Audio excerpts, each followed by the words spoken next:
Oi, gente! Hoje o tema do nosso podcast é o mieloma de alto risco. Existe mesmo um mieloma de alto risco? Dá para saber se o mieloma é ou não agressivo?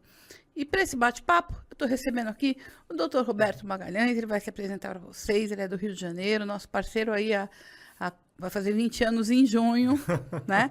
A MF está fazendo 20 anos agora o ano que vem. Então, obrigada, doutor Roberto, por estar aqui para esse bate-papo com a gente.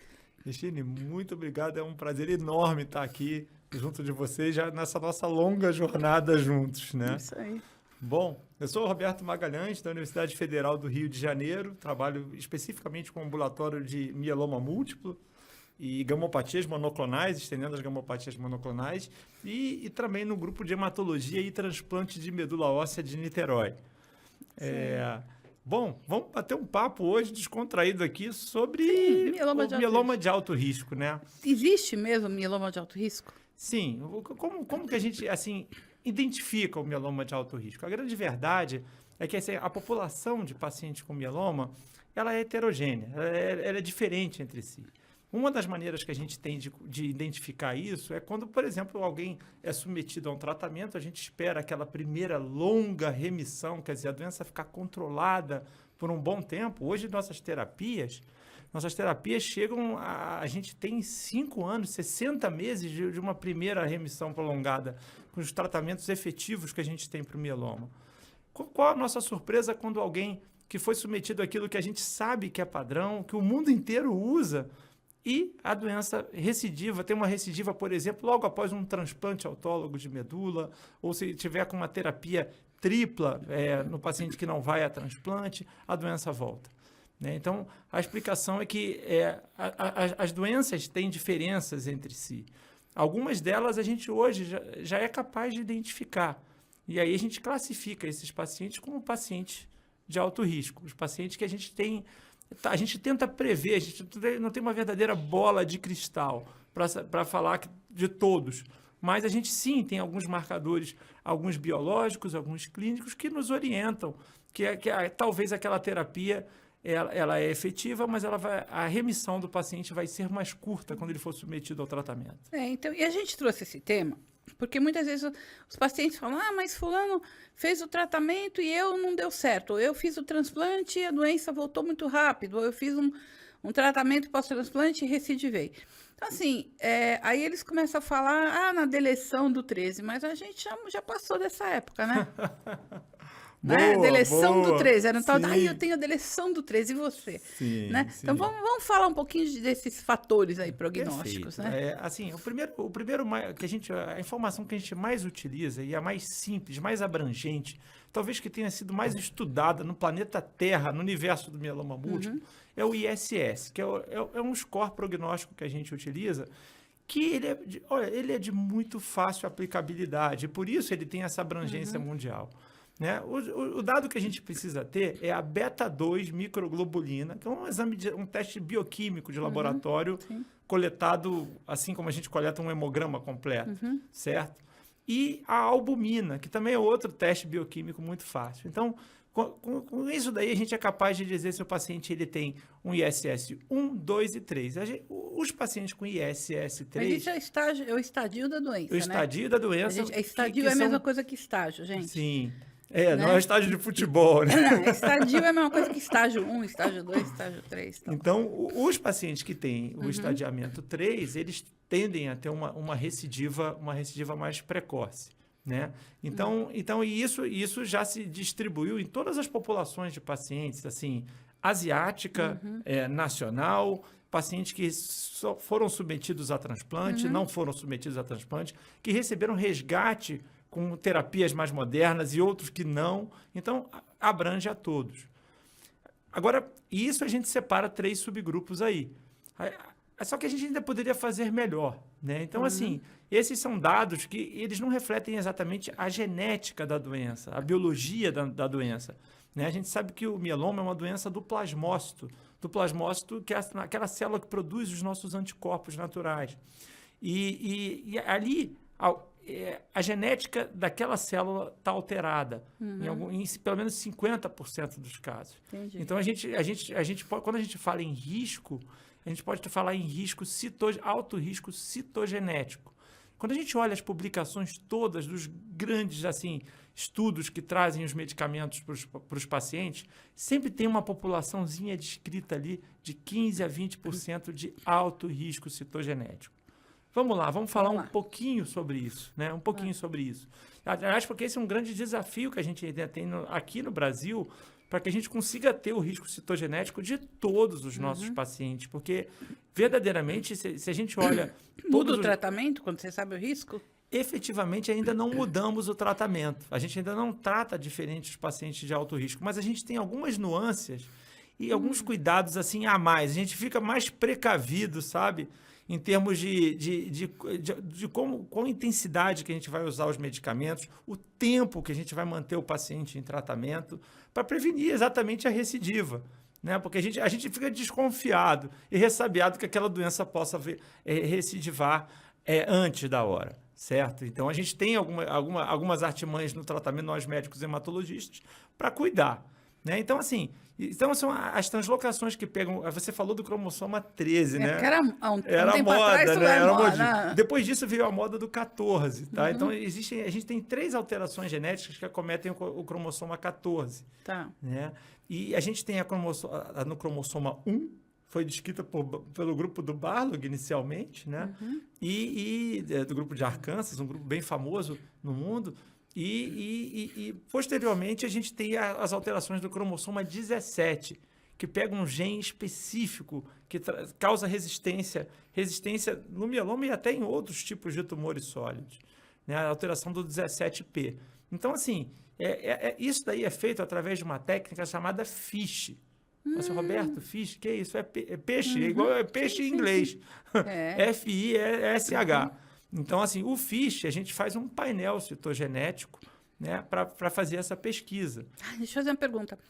O FISH, assim, quem acessa o site da MF, quem está informado sabe o que é o FISH, um exame citogenético. A minha pergunta é, o FISH, ele tem que... Estou fazendo pergunta de paciente, por tá favor, bom? Por favor. O FISH tem que ser feito só quando a pessoa é diagnosticada ou, de repente, a pessoa já está em tratamento, mudou de médico, o médico falou, você fez o FISH? Não. Dá para fazer? Bom, assim, o importante para poder fazer o FISH tem que ter plasmócito. Então, assim, se você tratou um paciente, ele está em remissão, você vai tentar fazer o FISH, você não vai conseguir fazer.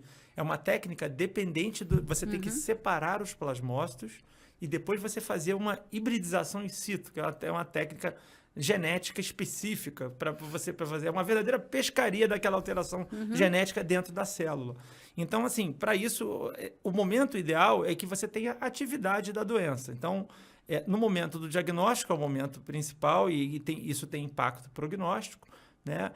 Mas também muitos serviços e todas as investigações hoje, quando são feitas em pacientes em recidiva, momento que existe também muitos plasmócitos na medula, é o momento que deve ser feito. Você pode fazer também na recidiva. Curiosamente, em alguns casos, já foi descrito isso bem, que a evolução clonal do mieloma numa recidiva, às vezes o paciente não tem uma alteração genética pelo FISH no começo e depois, no momento da recidiva, ela pode aparecer. Então, é uma técnica que pode ser feita naquele momento que a gente for fazer o aspirado da medula óssea. É uma técnica que não dá para ser feita do sangue. Entendi. Tem que ser feita do aspirado da medula óssea. Entendi. Então, aí, quer dizer, o paciente que tem essas alterações, então ele acaba recebendo... Você fica de olho porque ele pode recidivar mais rápido, é isso? Isso. E eu estava comentando sobre o ISS, justamente agora a gente tem o ISS revisado.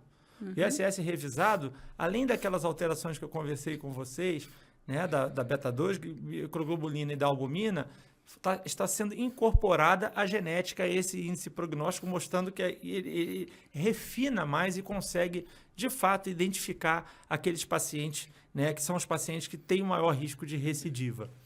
Agora, eu fico absolutamente confortável para fazer, porque eu já sei qual é a resposta, né? Sim. O fato de um paciente que ter um mieloma de alto risco não quer dizer que ele vai morrer primeiro, ou que ele não vai ter chance, né?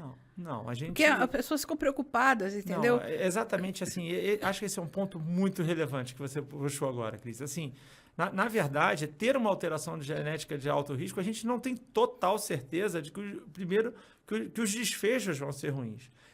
E vou falar mais, vou falar o contrário. Se o paciente não tem alteração de alto risco, nós também não temos toda a certeza, né, de que o paciente vai ter a evolução esperada, aquela que eu havia falado, né, de uma primeira remissão que vai lá, ultrapassa, né, 60 meses, chega a 7 anos, o que é fantástico para o momento atual do mieloma. A gente vivenciou outros cenários há 10 anos atrás. Então, foi uma revolução na nossa área, né, que a gente está vivendo agora.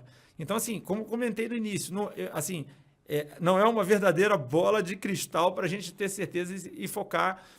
Eu acho que os tratamentos eles estão cada vez mais assim, melhores, as associações de medicamentos com potencial de toxicidade baixo, o que faz com que a gente atinja remissões assim, rápidas, profundas e sustentadas, né? Quer dizer, o mieloma é uma doença de remissões e de recidivas. A gente trata, em algum momento a doença volta.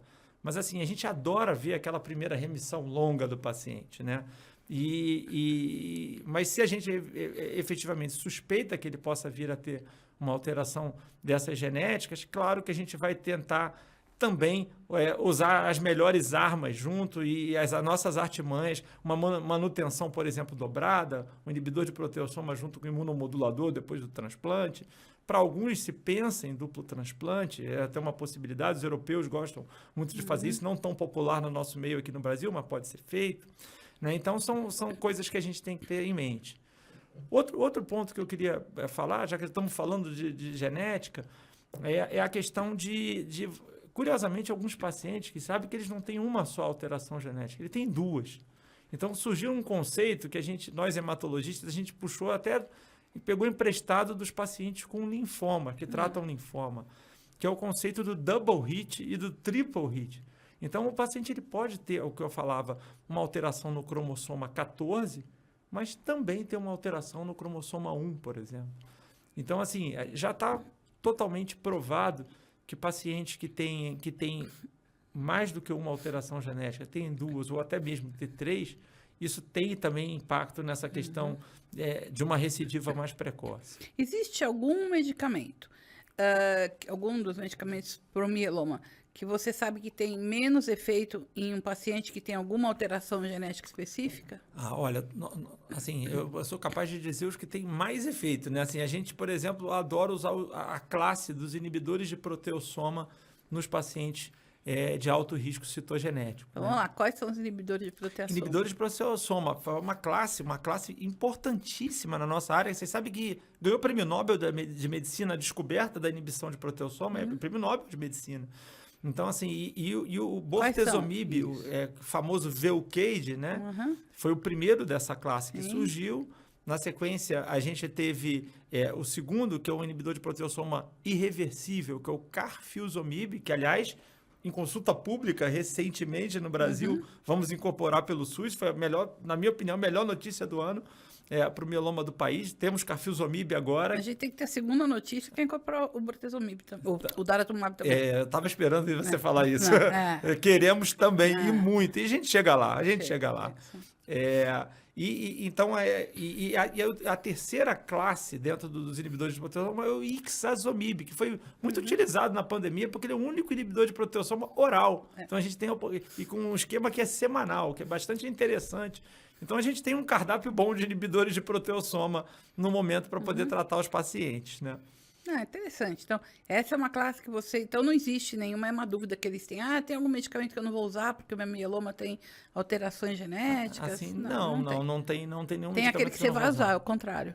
A gente vai combinar mais. A gente agora, por exemplo, a gente está se movendo para as terapias de primeira linha com quatro fármacos, né? Onde a gente está colocando os nossos 4 principais mecanismos de ação no combate ao mieloma. É como se fosse uma bala para cada lado para a gente tentar controlar. Já que você está falando, já explica aí para o pessoal. Os inibidores de proteossoma, né? Esses que eu acabei de comentar, os imunomoduladores, né? Que começa pela antiga talidomida, né? Que inaugurou esse caminho, depois a lenalidomida e a pomalidomida. E vem mais 2, vem berdomide e bezegomide, que estão em estudos nesse momento. Então, a classe de imunomodulação, que é extremamente importante, porque ela, além de tratar o mieloma, ela melhora um pouco o nosso sistema imunológico, e isso sistema imunológico no mieloma é algo extremamente relevante para as terapias subsequentes que estão chegando, ultramodernas no momento, as terapias direcionadoras de células T.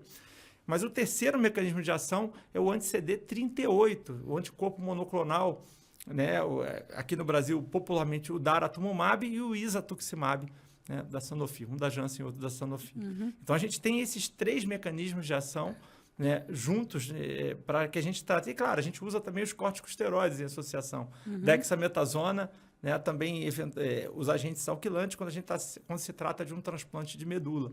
Né, o melfalano em altas doses, que, aliás, é o nosso desafio no momento. É isso aí. Então, qual é a mensagem que você quer deixar aqui para quem está assistindo? Fala para aquela câmera. Sim. Bom, assim, a gente está no melhor momento da história. Assim, eu trabalho com mieloma múltiplo há pelo menos 20 anos, né? E, assim, o que eu posso dizer é que há uma revolução nessa área, né? É uma revolução que ela no caminho, vai no caminho terapêutico, em que a gente melhorou muito nas terapias que a gente tem, a ponto da gente ter que modificar a maneira como a gente avalia a doença, né? A profundidade da doença, né? O conceito de doença residual mínima. Isso, evidentemente, se traduziu em controle muito prolongado da doença, né? E um benefício muito grande para os pacientes. Nessa revolução, a gente também seguiu um conceito em oncologia geral que eu acho extremamente relevante. A gente está cada vez mais atento para diagnósticos mais precoces e tratamentos de pacientes em fases mais precoces. Então, hoje a gente já tem uma parcela de pacientes assintomáticos com mieloma, coisa não pensada no passado, que a gente trata. E, portanto, eu acho que eu sou capaz de dizer já e prever que em alguns clinical trials que a gente tem hoje, tratando pacientes com mieloma assintomático, a gente está prevendo que esses pacientes vão ser curados. Esses pacientes nunca vão conhecer um mieloma com sintomas. Então, assim... E você está falando do mieloma assintomático, você não está falando da gamopatia. Estou falando do mieloma smoldering. O mieloma smoldering... Indolente, né? Indolente. Então, o de alto risco, existem uma série de clinical trials direcionando para esse caminho. Então, de maneira que, assim, a gente tem que festejar. É claro que ainda temos algumas coisas a desenvolver, entender melhor os pacientes de alto risco, talvez propor tratamentos talvez mais específicos para os pacientes de alto risco, ver como as novas terapias redirecionadoras de células T, CAR-T-cell, anticorpos biespecíficos, vão se inserir nessa combinação desses mecanismos de ação que eu comentei aqui com vocês. Mas é um momento de um boom no nosso campo e eu estou muito feliz com isso. Não poderia deixar de ser. Que bom, perfeito. Gente, muito legal, né? A gente está aproveitando aqui, fazendo gravação com médicos que não são de São Paulo, que a gente está tendo a oportunidade de tê-los aqui com a gente. Obrigada, doutor Roberto. Obrigado, já fica aqui Cristina. o convite para quando voltar para São Paulo a gente gravar mais. Por favor, vai ser um prazer. Muito obrigado a você e a todos. Para você que ficou com a gente, até a próxima.